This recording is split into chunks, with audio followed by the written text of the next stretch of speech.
You're listening to the Options Insider Radio Network, the home of the Options Podcast. For more quality options programs, visit theoptionsinsider.com or search for Options Insider Radio Network in your podcast provider of choice. Listeners can also access all of our programming through our mobile app available in the iTunes and Google Play stores. Select programs are also available via live stream at mixlr.com/options-insider.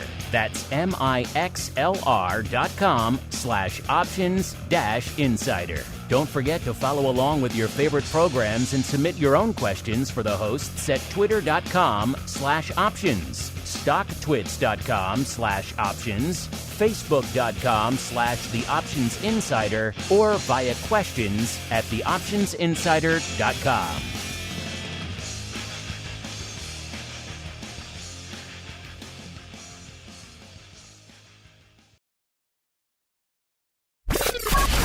And now, it's time for the show that breaks down the options market from unusual activity alerts to market analysis, strategy overviews, listener questions, and much more. If it involves puts and calls, then our all-star panel will break it down. It's time to hit the Option Block with your host, Mark Longo from the Options Insider Media Group, and co-hosts Uncle Mike Tosaw from St. Charles Wealth Management, Mark the Greasy Meatball Sebastian from OptionPit.com, Andrew the Rock Lobster Joe Benazzi from OptionPit.com, and Henry the Flowmaster Schwartz from Cboe. The Option Block is brought to you by Cboe. Cboe's suite of S&P 500 index options, SPX and mini S&P 500 XSP options, allows traders to speculate on the direction of the market, generate income, and hedge for downside protection of their portfolio of stocks. No matter what kind of trader you are, there's plenty of useful information to take the guesswork out of creating your portfolio strategy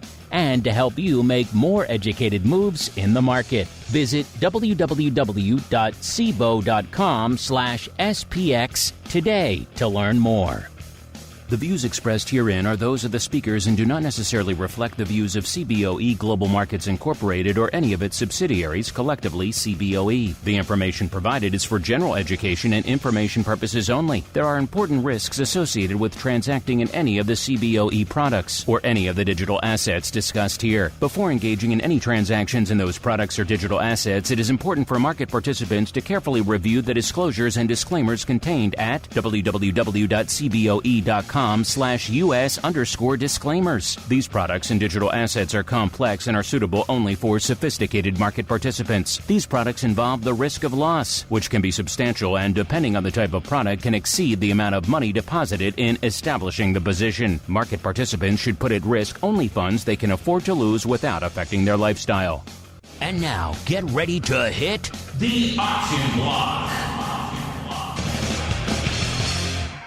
All right, everybody. That music means we are back. Yes, it is Thursday. It is time to rock out once again with everyone's favorite. I hope it's your favorite. It's certainly my favorite bi-weekly options extravaganza. Probably because I don't know of any others. That helps. My name, of course, is Mark Longo from the THEOptionsInsider.com, as well as from the network upon which all you folks having a good time. Hope you're having a good time. A lot of great stuff coming at you this week. Did a doubleheader of OBC yesterday. Had a great pro Q&A with our buddy Mr. Matt from Oratz on Tuesday. He'll be joining me again, I do believe. Doubleheader for him this week on oddities, so double pro extravaganza of Mr. Matt. You folks always love sending back test questions to him, so if you have more of those, head on over to the pro, theoptionsinsider.com/pro. Congrats to Mango Lover 75, our winner of our May Pro Trading Crate. Get your name in the hat for June. Trust me, you want to get your hands on these things as well. They are pretty cool, if I do say so myself. As we see who's joining us on the old show today, first let's go out to the quiet, the sleepy, the ever tranquil shores of the Fox River. We are joined once again by the uncleist of Mikes, Mr. Uncle Mike Tosaw. Uncle Mike, how you doing, sir?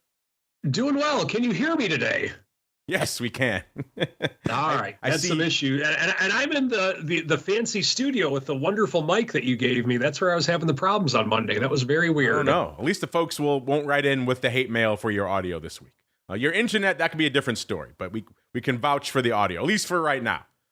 As we keep on rolling. Stay glued, stay put for the next hour, Uncle Mike. Do not move from that microphone. As we roll around the horn, out to the, I hear it's scorching these days, Southern Volatility Mecca, where we are joined once again by the greasiest of meatballs, Mr. Mark Sebastian from OptionPit.com, as well as from the newly minted Option Pit U, the ivy-covered halls of Option Pit U. Mr. Meatball, welcome back to the show. Good to be here. Happy Thursday. Happy Thursday indeed, as we keep the ball rolling out to, I do believe, Cboe East, but he could be anywhere. Let's find out. He is the Flowmaster himself, Mr. Henry Schwartz from the aforementioned Cboe. Mr. Flowmaster, welcome back to the show, sir. How goes your Thursday?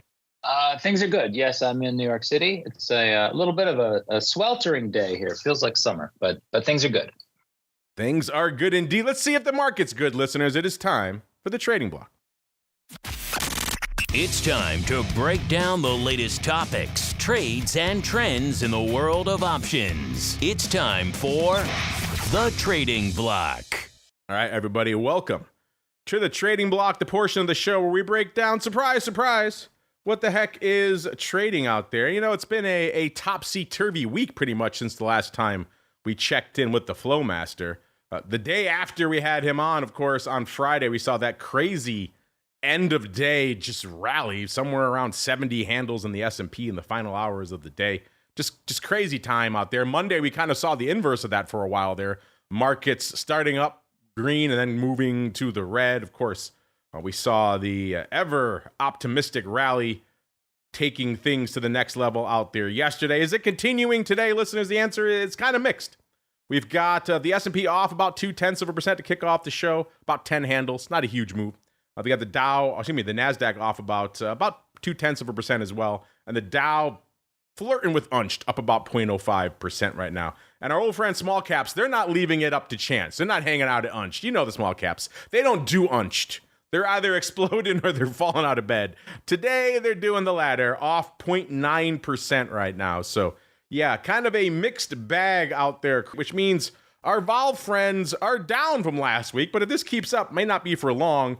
They were at about a 12.75 right before showtime, puts them down about 1.25 points, ticking up to about 12.85 right now. So puts them down on the week, about 1.15 points on the week. And our old friend VVIX, again, down to about a seasonally sleepy 76, down about 5 handles, I should say, from this time last week. Again, if this move continues, though, out there, we might see both VIX and vol firm up a little bit as we go around the horn. Let's go out now to the Cboe East, to the Flowmaster. As I mentioned, Mr. Flowmaster, a lot has happened since the last time we chatted. So maybe walk us through what were you thinking in that stunning end-of-day rally last Friday, the equally, maybe not stunning, but kind of surprising kind of turnaround we saw on Monday. Yesterday's, of course, banger, and now what you're seeing out there today, sir. It's been an action-packed week. It definitely has. And yeah, that Friday rally was pretty strong. And it actually reminded me to go and run I want to do some volatility analysis, breaking out the up moves from the down moves, which my colleague Mandy Zhu has done some work on. And it's just, I think nowadays it seems to be more important than ever because we really are seeing these sharp up moves. And, you know, the other thing is like this week, I think three of the days so far, we saw kind of a midday pretty solid bounce. So, you know, just I guess it kind of shows you that there really are a lot of people that still want to put some money to work. I think it also shows you liquidity is maybe a little bit less than it has been. So, you know, it's been kind of, you know, it's an interesting week. Volume's pretty solid.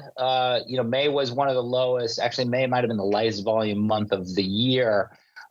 We're averaging close to 43 million contracts a day, but you know, it was also the volatility, you know, was low, right? So, you know, just kind of hunting around, and you're right, it does seem, you know, people are kind of paying attention to the different asset groups, you know, pretty close attention. So, just lots going on. Lots going on indeed. Let's continue our journey down to the Southern Vol Mecca. I don't know. Now you have this university thing, Mr. Meatball. Do I have to start calling you Professor Meatball? Is that the deal? Yeah, no, they've been calling me the professor around option pit parts lately. You need a little hat with a tassel. I could just see it, sir. No, absolutely. But I'm not like Dr. Vix. I'm an adjunct professor. You know, I'm not as nearly. You know, I'm not like full professor mode. Like you're not going for full tenure just yet. Like once in future. There are a few of us who are, sir. Agreed. So what's catching your eye out there today, sir? Oh, all right. Well, tomorrow is NVIDIA. After the close, NVIDIA has a reverse split. I think that is kind of, non-farms as well. But I think the NVIDIA piece, people trying to figure out what to do with the stock ahead of the split, having a little bit of a weight on the market. The market was kind of green in the morning, and then NVIDIA started dropping. It's down 2.5%, which that's like a sneeze in NVIDIA. But it is interesting that, NVIDIA continues to kind of determine the net direction of the market. So kind of interesting. So you're still riding this train that it's NVIDIA's market. We're all just living in it, sir? I think if you're not riding the train, then you are on a train to nowhere. You mentioned our buddy, the once and future Dr. I think he's been aggressively short this market of late, so he might be riding that aforementioned train to nowhere right now. You step in front of this bull at your peril right now, listeners. And you know a guy who's shorting this market all day long. You know what I'm talking about. I'm talking about the uncleist of Mikes, Mr. Uncle Mike Tosaw. Never met a bid he didn't want to hit. Never met a rally he didn't want to fade. He's our short in residence, Mr. Uncle Mike, sir. What are you selling today? I mean, sell. What do I not want to sell? Just looking at this, we got all-time highs. I can't say my thing today, unfortunately, because we hit the all-time highs yesterday. But nonetheless, we are tinkering around the all-time highs in the S&P 500, so that's always exciting. Not a lot of movement in bonds today, but the other movement that I am seeing a lot of today is in silver. SLV up 4% on the day. Still is having a hard time getting above that 30 level. It's like when it like will rally hard, and then we get close to the 30 level, it can't quite break through it, but definitely seeing that. Like what Mark said, NVIDIA is definitely a big deal as well. Apple is still not pulled back yet. We thought that after Apple's earnings, with what they were doing with the buybacks and with that type of thing, Apple has still not quit. So Apple still might make another run at that 200 level. So that's another thing that's catching my eye. They're relatively flat on the day today. So nothing too crazy there. And then from there, we're really not getting a ton of movement today by comparison to yesterday. But we're around all-time highs. And there's still a lot of trading to be done today, so we'll see how the day ends. We shall indeed. Before we get there, let's see how it's holding up right now, shall we, listeners? And is it a banger day? The answer is kind of yeah. It really depends where you're looking, but pretty much across the board, we're seeing respectable to, dare I say it, impressive volume. Let's start out there in VIX land, as we are wont to do. Is VIX doing a sleepy 180, maybe 250, kind of a gentle end of the week? Or is it a rock'em sock'em robots day? The answer is rock'em sock'em. Lace up those gloves, listeners. VIX is going at it. 722,000. So closing in on 750,000 contracts out there today. So a banger day by any definition. The ADV 841. So that continues to tick back up. So that may be kind of putting the lie to some of this sell in May and go away business where people thought, oh, it's May, now we're heading into June, sleepy time, maybe not a lot of paper going up. VIX continuing to claw its way back to almost 900,000 contracts a day, in spite of what the Flowmaster was just saying about May being a pretty sleepy month. What's dominating the tape today? Well, we got 123,000 of the July 19s going up today, listeners, followed by almost exactly 100,000, 100,002 of the D's 42 halves. So we're getting some of my favorite funky strikes, but not the 47 halves. It's the 42 halves this time. And then 75,000 of the July 16. So maybe we got a July vertical going up out there. We'll dig into that more, obviously, on vol views tomorrow. The July 19s, by the way, they went up all in one block for 56 cents, listeners. July 19s, 56 cents. Like we said, VIX cash today below the 13 handle. You like those 56 cents July 19s? Or are you saying go sell those bad? Might be a fun little flash poll. We like to do those usually on around vol views, but maybe we'll do a 2-day flash poll heading into vol views tomorrow. D's 42 halves going up for 53 cents out there. Does look like the 16s could have gone up. They went up about the same time. They went up late though. So it could have been a D's 16, 19, 75 by 123,000. Those are some strange numbers, a strange ratio out there if that is the case. So we'll dig a little more into that tomorrow. But either way, those two trades accounting for 200,000 contracts, just the July 16-19s alone. You add in the 42 halves, now you're talking 300,000. Now you're starting to see how we're clawing our way to 750. SPY, also no slouch today, about 4.5 million contracts, which is about where we expect it, maybe a little bit heavy. The ADV about a little bit shy of 6.91 million. The S actually kind of looking light today, which is interesting given the fact that it seems like everybody and their mother wants to get themselves some zero-day action. 1.34, not even 1.35 million contracts on the tape right now. So a little light. We usually expect at least 1.5, maybe 1 3/4 this time of day. So again, kind of an oddball there. The ADV about 2.8 million. Small caps about halfway to their ADV, close to 500K, 490,000 contracts right now. The ADV 1.02 million. So maybe a little bit lighter than you'd expect given the size of the move out there in small caps, but also halfway to their number, so respectable nonetheless. And then we got the Qs at 1.7 million. Now that is light. They're usually at about 2.2 million this time of day. The ADV 3.21 million out there. So again, kind of a pick your poison day out there. And let's see what's going on out there in the single names. Is it a banger single name day? The answer is yes. It's pretty impressive. 269. Again, it's not 360. Not like some of these days we've seen before threatening 400K to break into our top 10, but it's definitely respectable, especially this time of year. We expect, 150, 160 maybe. So certainly in the better portion of that range. 269. I hope you like M-related tech names because that's what we got for you here, including number 10. We got Uncle Mike's favorite. He cannot get enough of this one. And by cannot get enough, I mean he cannot get enough selling it. He loves to sell everything. It is Marathon Digital Holdings. He loves all things crypto. Number 10, 269,000 contracts, $20.84, off about 23 cents or 1.1%. If you've been listening to our crypto rundown show, this thing is just all over the place. It seems like these days. If you want a little vol and you want a little volume, this thing last I checked was trading somewhere around 90, maybe north of triple digits vol.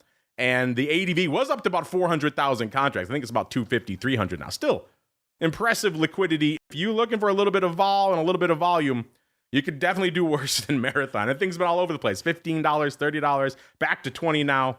It's been quite the roller coaster ride. So if you're a little bit bored with a VIX below 13, you want to light a little fire in your trading account, maybe literally, then Mara is your huckleberry. Number 9, keeping it in the M Tech names. Let's go out to the artist formerly known as Facebook. Number 9, 290,000 contracts, 498.25, up 3.25 today for Meta. Again, good for 290,000 contracts. And the number 9 spot, number 8. Let's get out of the M's. Let's go to the A's. The Amazonians, 183.44, up 216 or about 1.2%. Good for number 8, 306,000 contracts. So Amazon doing its best to keep its new home, the Dow, looking frosty out there today. Number 7, one half of our question of the week. It is Robinhood, 331. Popping hard today, so maybe that's the winner of our poll. Maybe we'll see. 23.08, up about $1.50 right now. They got a deal going in crypto for Bitstamp. Market obviously liking this deal. Stock popping hard today. Again, good for number 7, 331,000 contracts out there. We don't dig into HOOD too often. Let's look really quickly. I'm gonna guess. Probably some near-dated, at-the-money, now maybe in-the-money calls, lighting it up. Yeah, it's the June 23s expiring tomorrow. 26,000 of these bad boys going up today, listeners. So it's about what I figured out there. And also, if that's not out of the money or long enough for you, we got about 24,000 of the June 25s. These are the regular monthly. So interesting. Kind of what I expected. And also, we got 22s now in the money calls going up 18,000 times, also expiring tomorrow. So kind of the flow I expected. Nonetheless, HOOD feeling the love out there today. Are you feeling the love for HOOD? I'm curious. I'll have to go check our poll in a little bit, see how it's doing. Number 6, it's the Fruit Company, 195.5, off about 31 cents. So a modest pullback today, but they are, as the Uncle Mike alluded to, they are threatening that 52-week high again, listeners. Not that far from 200 bucks out there, 199.62 to be precise. That is their 52-week high. Today, the number 6, 391,000 contracts. Oh, look who else is in our top 10 today. Listen, number 5, the other half. You know what? We put a poll together with these two, and we're just printing volume for them. They should both send us love letters, maybe checks. It's Palantir. 501,000 contracts, popping 80 cents today. 23 3/4 out there today. Just, wow. I'm looking here.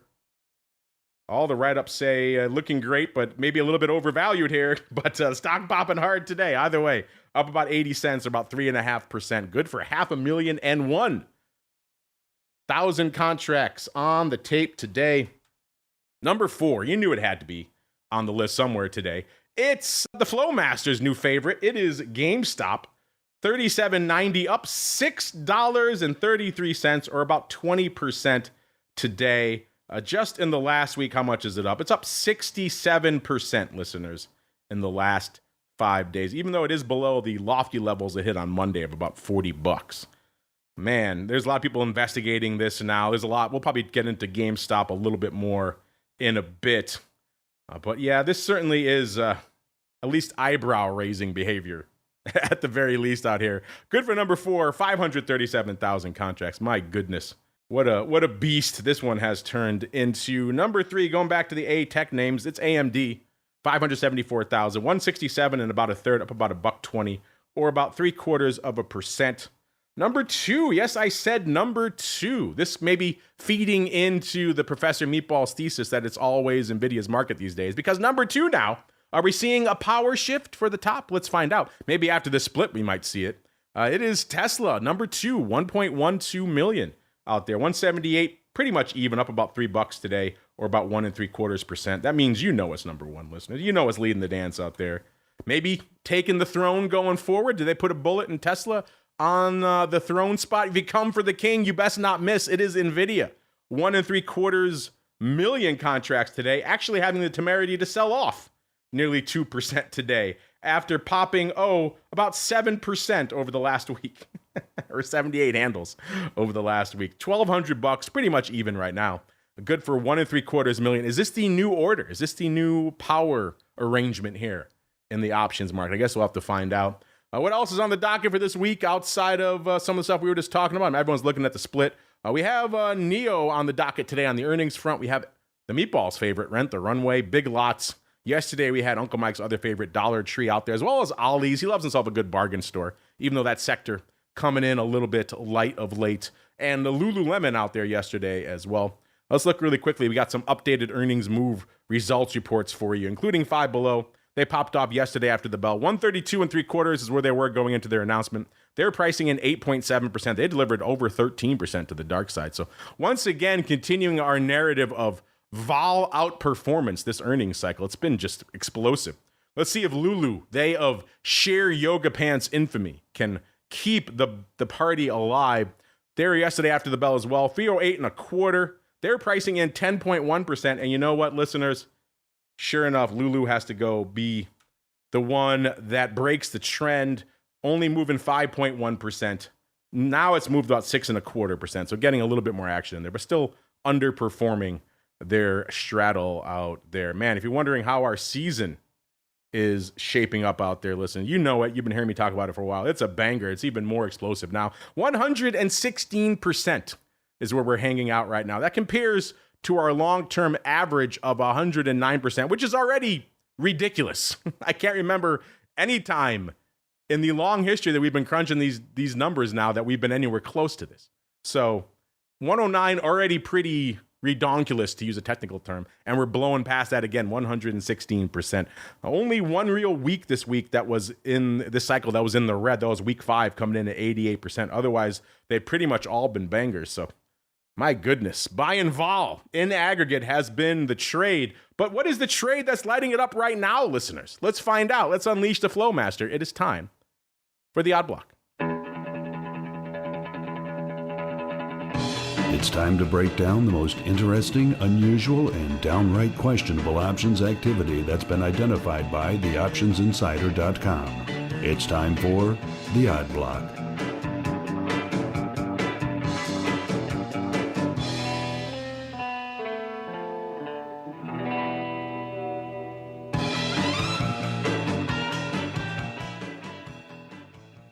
All right, everybody, let's get to it. Let's unleash the beast that is the Flowmaster. Mr. Flowmaster, I see since the last time we chatted, you've been doing a little bit of digging into everyone's favorite name/whipping boy out there. Of course, this is GameStop. I was just talking about them, just been on a roller coaster of ridiculousness of late. Up another nearly 7 handles today, or actually just ticked almost exactly 7 handles.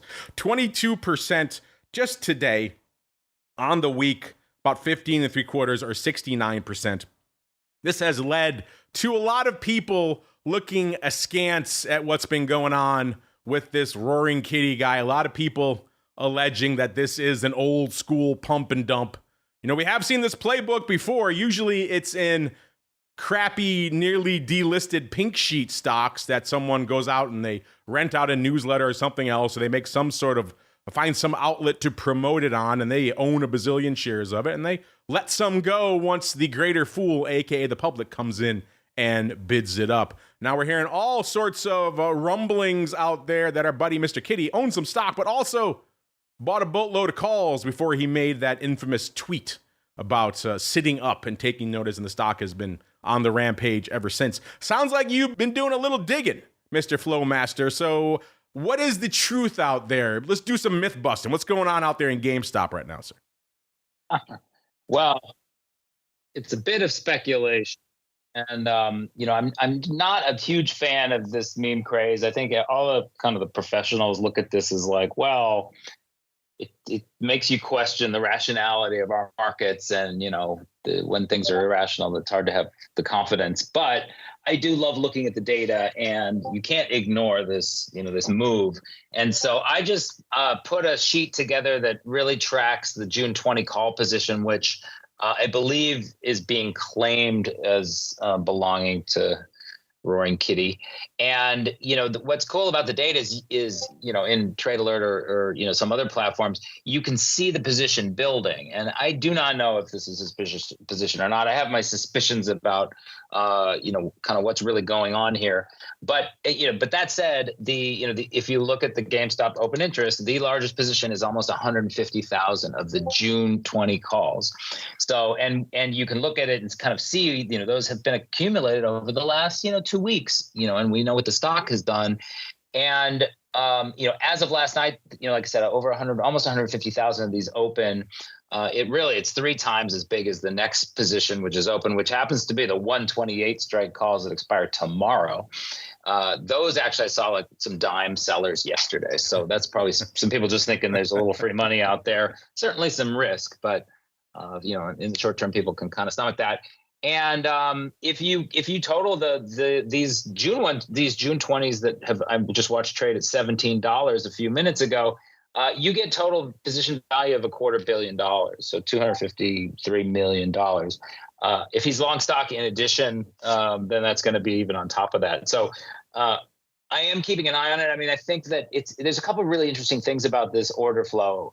And like I said, I kind of doubt that it's just him.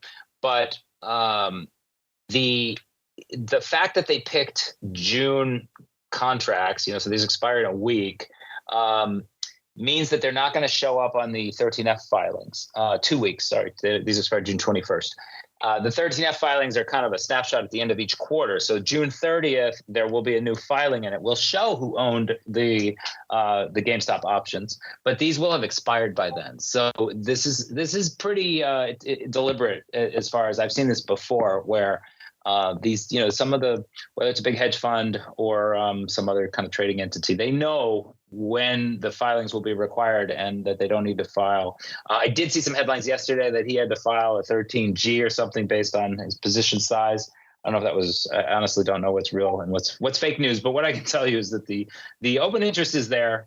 The valuation is correct, and it's a very big position. I was just talking to a colleague about kind of, if you were going to take a trade in GME, and I do not have anything on in there, would you kind of lean long or short? And, with this kind of money in there, I don't think I'd want to be shorted.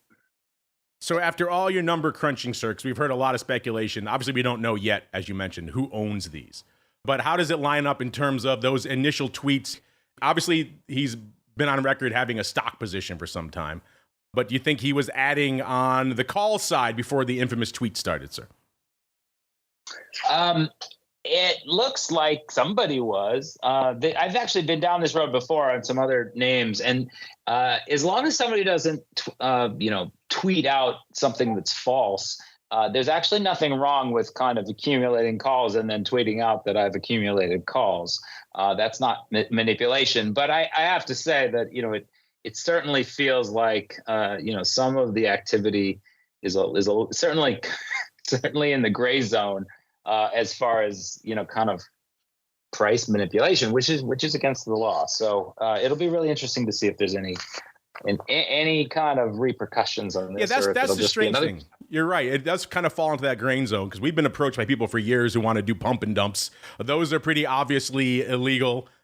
This is definitely manipulative, as you say, but he's also not putting out any false information. That's kind of where he's not coming out and saying this is, the best stocks in sliced bread, or doing even what Musk did, saying funding confirmed, which was a complete lie as well, which is also manipulation. So you're right. It does fall in that gray zone, but obviously someone also knew what they were up to and knew the effect it was going to have and was looking, and looks like they have profited pretty spectacularly on that. So definitely manipulative. The question becomes, is it illegal? That's the weird gray zone we find ourselves in. You could argue, from a certain perspective, he knew he was going to put this tweet out, so he certainly had material non-public information in his hands that he then bought calls ahead of before he, quote-unquote, released his information, which was put out this tweet. So it's very interesting. I know a lot of regulators are going at it. They certainly smell blood in the water. A lot of prosecutors obviously also see a way to make some headlines for themselves, so never sell that as well. But it is interesting. Mr. Meatball, you watch a lot of shady flow out there. I'm sure you've been talking a lot about this GameStop stuff over there in the newly minted option pit U. Where do you fall on all this, sir? It's absolutely ridiculous. All right, and let me tell you why. How many guys go up on CNBC or Bloomberg or Fox and talk about and say, look, we just did this. Yes, you're right. People talk their books all day. Hey, we're short this. You're right. They talk about positions they already have on and why they like them. And that is like a normal way investment advisors and money managers work. He is doing nothing different. The only issue that people have is they can't control it the way investment managers can, right? Because these Redditors come in all at once. It has nothing to do with what he's doing and everything to do with the flow that he brings, which he has zero control over. If David Tepper comes out and says he likes the stock market and is long, the S&P is going to rally 50 handles. Is that illegal? Absolutely not. This is the single most, we hate the little guy. And I'm not saying you should go out and buy meme stocks. Let me be very clear. But this is the single most, we hate the little guy type of regulatory action that I've ever heard, and is a load of hooey. Sorry, Henry. I love you, but that's how I feel. I was thinking about that as well. You're not wrong that CNBC is just filled all day long with people talking their books, right? And so if this was illegal, you have to shut down CNBC. Some people might argue they should, but that's a conversation for another day. So you're right. There is that aspect to it as well. The only difference is that they haven't had the same direct impact on the flow as this tweet, for whatever reason. As a catalyst, for whatever reason, it has had that flow. On the other side, it is manipulative. The question just is, does it meet that threshold? The definition of manipulative, obviously very subjective, and he wasn't out there saying anything deliberately false, which is what they're trying to go after. So, I don't know, very strange. Uncle Mike, you're usually our voice of reason in the room. We'll let you be the third voice on this. So what are your thoughts on this whole controversy, sir? Well, I mean, when you look at it, a couple of years ago, all the celebrities were talking up Bitcoin. And to me, that seemed like I felt that was market manipulation, but Bitcoin was not regulated at the time. So what are they going to do? And so magically, you don't see the celebrities talking up Bitcoin like that anymore. People talk up their book all the time. And so we even do this I even do this on this show to some extent and say what I'm in, what I like, what I don't like. So it's a gray area, I feel. But in terms of going after the little guy, what's going to happen is that the people who, so I'm going to put my tinfoil hat on right now. The people who control the regulators are the big money people. Let's just be honest with ourselves. Big money people don't like little money people taking money from big money people. And big money people, since they control the regulators, a lot of times they don't take too kindly to that. So God bless them. We'll see what happens with it. But they may be going after the little guy, but if they catch the little guy and hurt the little guy, it's going to be painful. That's what makes me sad, if indeed that's what the case is with everything happening. I might have to do a question of the week. Let our ultimate arbiter, the audience, decide all this for you. At the end of the day, the stock has been manipulated. That is objectively true. The subjective part comes in on whether it is illegal, whether it crosses some legal threshold, whether it is, as the Meatball says, just beating on the little guy, or whether this is, something that folks should investigate. Again, it kind of depends where you sit in the market, how you view this thing. I just know I've been doing this for a long time. We've had a lot of people approach us over the years trying to do this in a variety of names, sometimes with things that were overtly dubious and shady, making false claims about a particular name that they clearly owned a bunch of. Other times, just they had a huge holding in something and they wanted to promote it. In which case, is that a pump and dump? That gets in, there's that gray area that all this falls in. And clearly someone, whether it was him, whether it was somebody else that maybe he told, someone knew ahead of time that something was going to be happening in GameStop. And as the Flowmaster laid out, they structured their trades pretty cleverly to avoid some of the filing requirements. So definitely not uninformed flow. It will be interesting to see those regulatory filings, so maybe we can get a little more insight into who was doing this out there. But yeah, this might be a fun question for the audience. I don't think we're going to settle it here today. We can probably go back and forth on it for a while. Instead, let's keep rolling out to, you folks like a little bit of AI upside, right? Let's see what we got out here. Let's go out to everyone's favorite name, Samsara Inc. Now, their ticker is IoT, so I'm guessing they're part of Internet of Things, even though in their description they call themselves an AI safety platform. So everyone's got to have, I guess IoT isn't sexy anymore. It's got to be AI everything. AI cotton candy maker. I don't care what it is. Put AI in everything. Your stock gets a 20% boost right off the top. 34.48 is where IoT is trading right now, up about 48 cents. So popping about almost 1.5% today. On the year, it's been a decent year for the old Internet of Things. Was $28 pretty much a year ago. Oh, but by the way, happy 80th anniversary of D-Day. Crazy out there. But then it got down to the low of 21.5 actually, back in October of last year. Since then, it's been pretty much straight up. Got up to about 42.25 on May 15th before they gave it a little bit of a haircut over the last few weeks, down back to where it is, about $34.5. Still up 22, almost 23% on the year, but off of its highs. Mr. Flowmaster, sir, what did you find out here in the Internet of Things today? Sure. Yeah. So this is a name I've never traded it, but it has earnings tonight, and I did a quick look at the earnings gap analysis, which we have in Live Vol, and we also have it in Trade Alert. And this thing moves. In fact, the straddle's currently pricing in around 16%. It's a $34 stock, so it's a good $5 ish. And then if you look at it looks like the last 6 moves were double digits, ranging from like 14% up to 27%. And the last 6 of the last 8 have been to the upside. So the trade that I happened to catch was a buyer of 1,482 of the tomorrow 40 calls, bought for 90 cents. In a pretty aggressive sweep, and they look opening to me, although there's some open interest out there. Volume's kind of been heavy for about the last week. The stock's a little bit beaten down. It just kind of looks to me like somebody there was also some put buying out there. So basically there's, that's where the earnings gap estimate comes from, is the level of premium in the super short dated trades.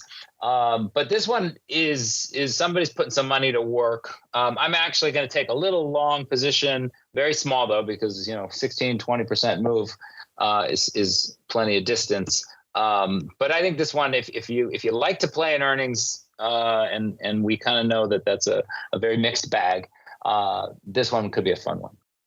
Could be a fun one indeed. I love it. You always go into the stock. That's your play these days. The Flowmaster, Stockmaster. out there. By the way, as we were talking, the Meatball is pointing out, it looks like we broke GameStop, sir. They just halted it as we were talking. So all of our talking about GameStop, sir, we broke the market out there. Mr. Meatball, what are your thoughts on Game getting halted now because we were talking about it? And then B, are you also in love with these IoT calls, sir?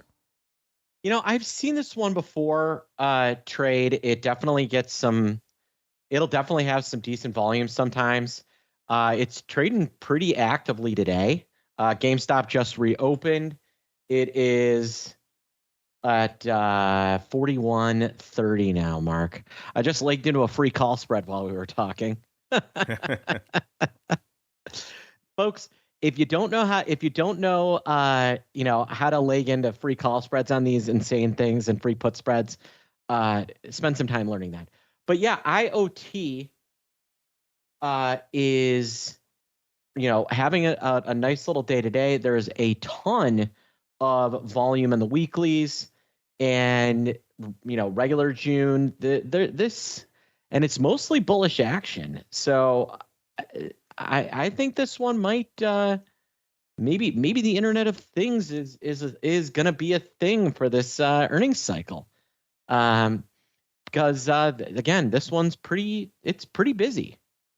We have talked about IoT in the past. I'll have to go dig into our flow a bit and see exactly what we were finding out there. Since we're on a little bit of upside call party, let's wash away the taste of some of that GameStop controversy. Let's go out to another name out there that's lighting it up today. Let's get a little bit of upside love, not in the IoT, not in the AI realm. Let's go natural resources, in particular Canadian natural resources. Ticker symbol CNQ.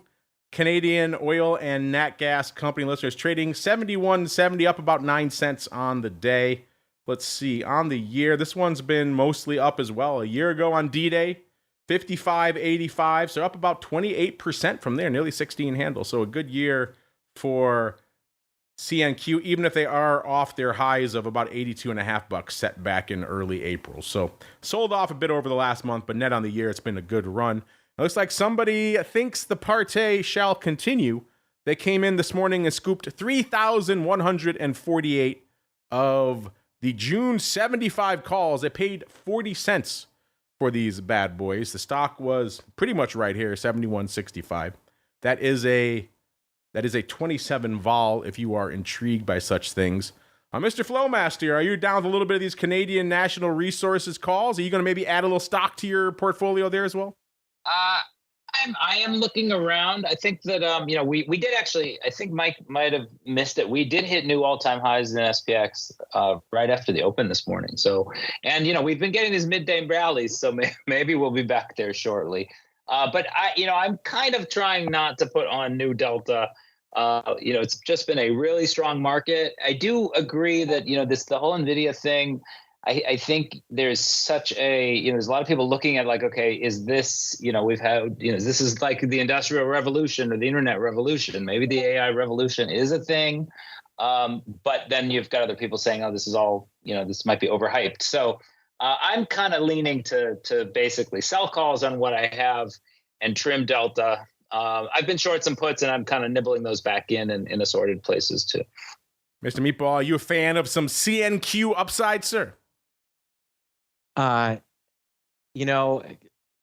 natural resources, they've been kind of smoked a little bit. I don't hate these 75 calls, relatively inexpensive. And if the stock catches a bid, and look at where this thing has been. This thing was $76 on the 3rd. It's now 72.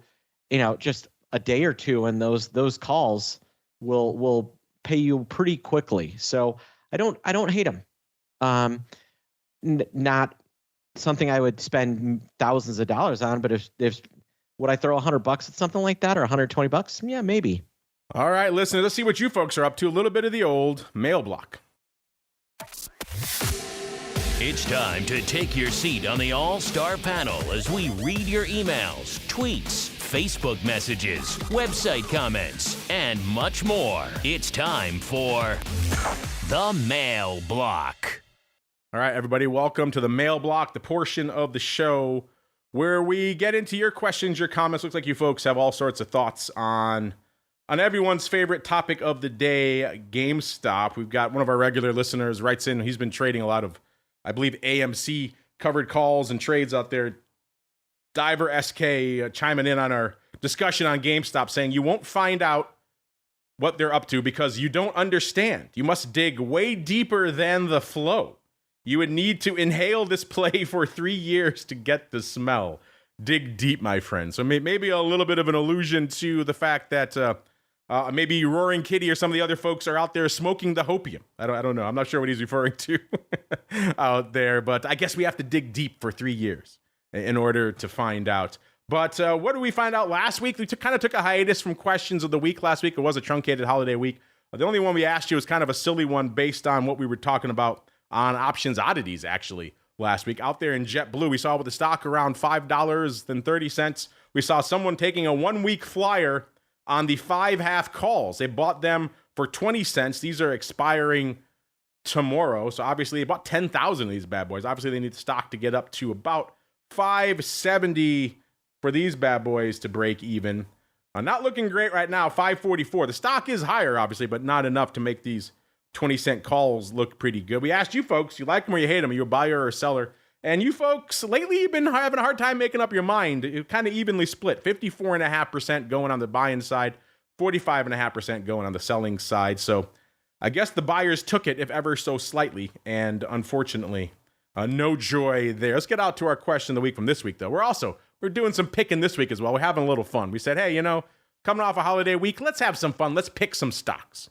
At the time you posted this, obviously not right now, but at the time you posted this on Monday, both Palantir and Robinhood were trading about exactly $21.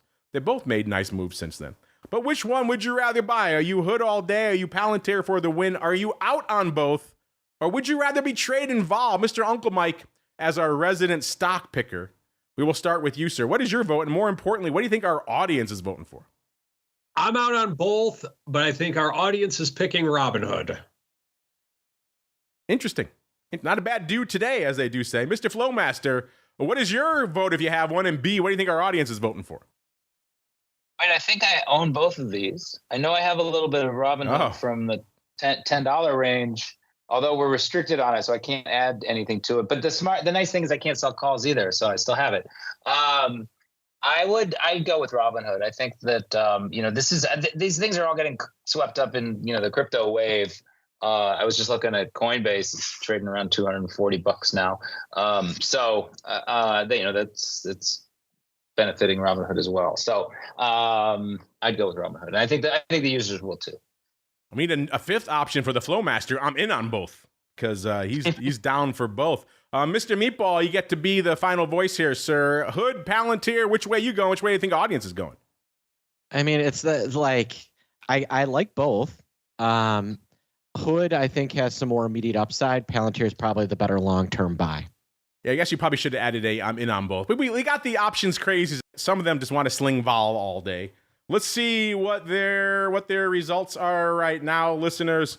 It was pretty hot and heavy, and looks like Palantir moving into the lead now. Was pretty close to even not too long ago. Palantir taking it right now, 45.2%, followed by 31% of you going in for Robinhood. 16.7% of you are the hardcores. I just want to sling some vol. I don't give an F about Palantir or Robinhood. And 7.1% going the opposite of the Flowmaster, saying you are out on both. As it's time for us to go into our final segment, it is time to go around the block.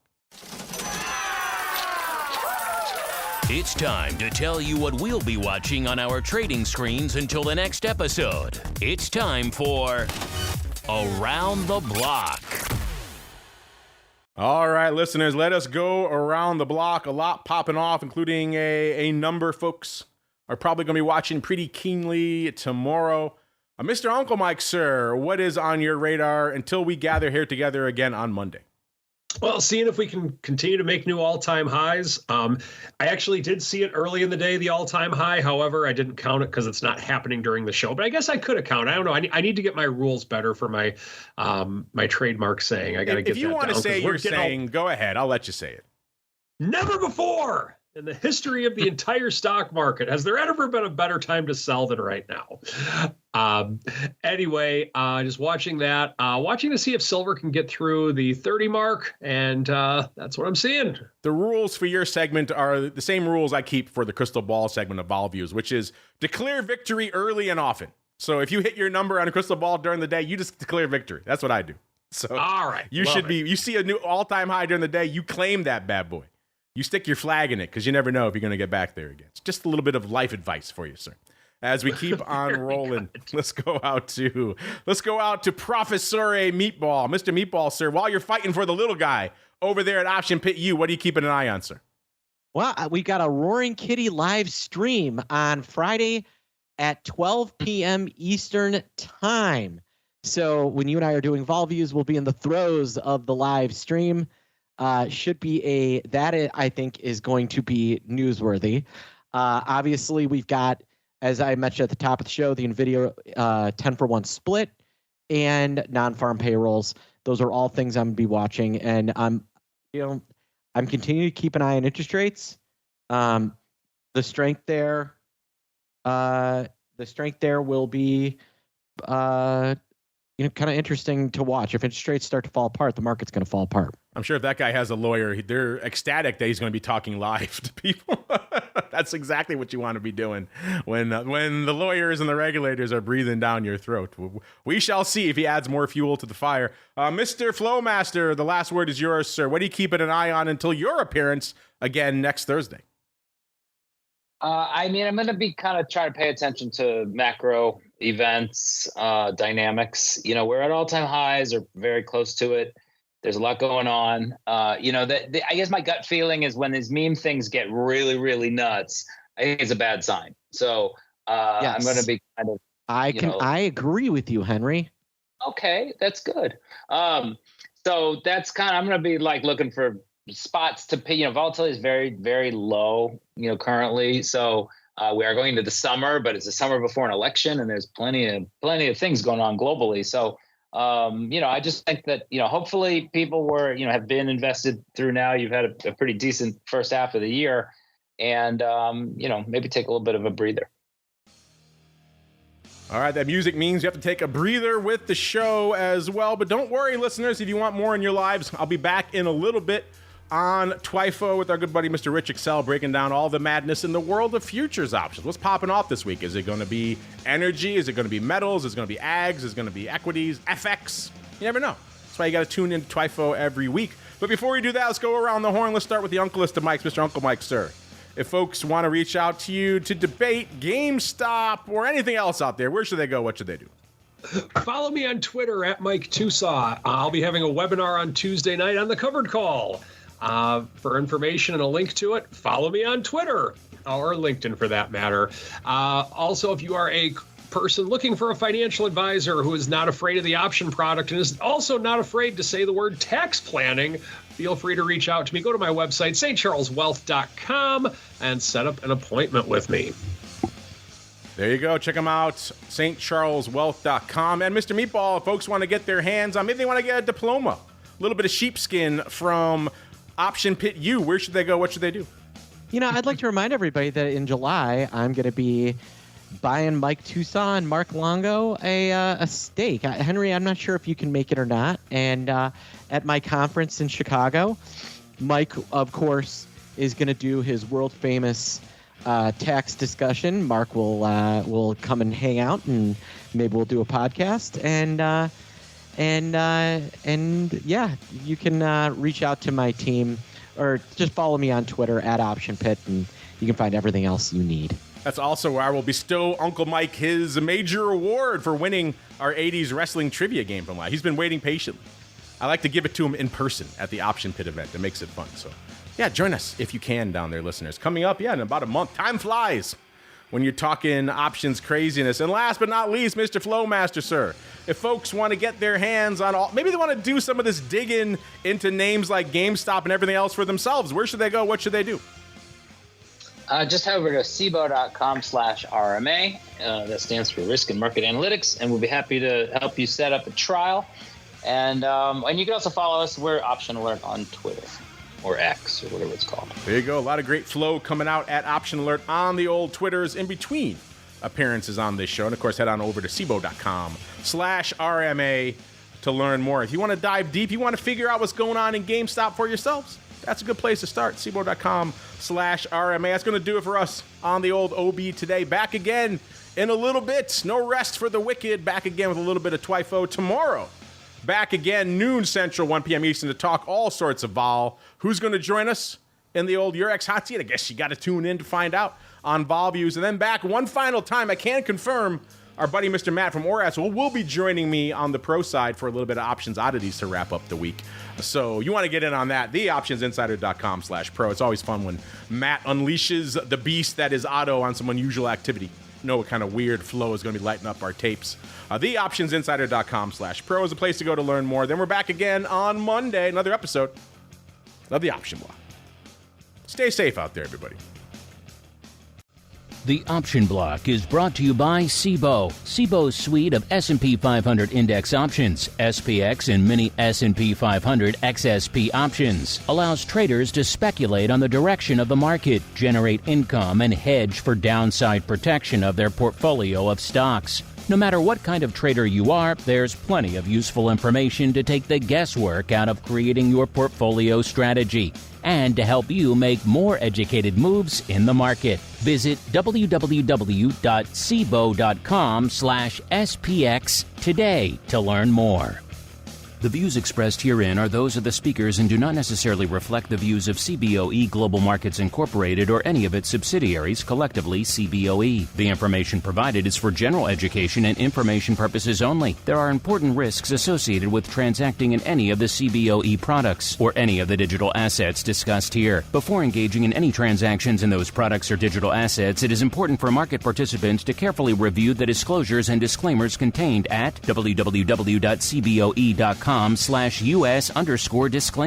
These products and digital assets are complex and are suitable only for sophisticated market participants. These products involve the risk of loss, which can be substantial and, depending on the type of product, can exceed the amount of money deposited in establishing the position. Market participants should put at risk only funds they can afford to lose without affecting their lifestyle. You're listening to the Options Insider Radio Network, the home of the Options Podcast. For more quality options programs, visit theoptionsinsider.com or search for Options Insider Radio Network in your podcast provider of choice. Listeners can also access all of our programming through our mobile app available in the iTunes and Google Play stores. Select programs are also available via live stream at mixlr.com/options-insider. That's mixlr.com/options-insider. Don't forget to follow along with your favorite programs and submit your own questions for the hosts at twitter.com/options, stocktwits.com/options, facebook.com/theoptionsinsider, or via questions at theoptionsinsider.com.